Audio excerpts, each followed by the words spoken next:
The want of Miss Taylor would be felt every hour of every day. She recalled her past kindness, the affection of 16 years, how she had taught and how she had played with her from 5 years old, how she had devoted all her powers to attach and amuse her in health, and how nursed her through the various illnesses of childhood. A large debt of gratitude was owing here, but the intercourse of the last 7 years, the equal footing and perfect unreserve which had soon followed Isabella's marriage on their being left to each other, was yet a dearer, tenderer recollection. It had been a friend and companion such as few possessed, intelligent, well-informed, useful, gentle, knowing all the ways of the family, interested in all its concerns, and peculiarly interested in herself, in every pleasure, every scheme of hers, one to whom she could speak every thought as it arose, and who had such an affection for her as could never find fault. How was she to bear the change? It was true that her friend was going only half a mile from them, but Emma was aware that great must be the difference between a Mrs. Weston only half a mile from them and a Miss Taylor in the same house, and with all her advantages, natural and domestic, she was now in great danger of suffering from intellectual solitude. She dearly loved her father, but he was no companion for her. He could not meet her in conversation, rational or playful.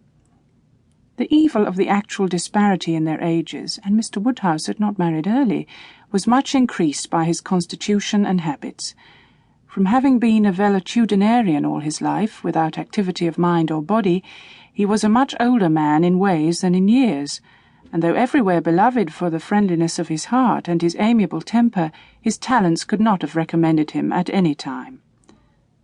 Her sister, though comparatively but little removed by matrimony, being settled in London only 16 miles off, was much beyond her daily reach, and many a long October and November evening must be struggled through at Hartfield before Christmas brought the next visit from Isabella and her husband and their little children to fill the house and give her pleasant society again. Highbury, the large and populous village almost amounting to a town, to which Hartfield, in spite of its separate lawn and shrubberies and name, did really belong, afforded her no equals. The Woodhouses were first in consequence there. All looked up to them. She had many acquaintances in the place, for her father was universally civil, but not one among them who could be accepted in lieu of Miss Taylor for even half a day. It was a melancholy change, and Emma could not but sigh over it and wish for impossible things till her father awoke and made it necessary to be cheerful. His spirits required support. He was a nervous man, easily depressed, fond of everybody that he was used to, and hating to part with them, hating change of every kind.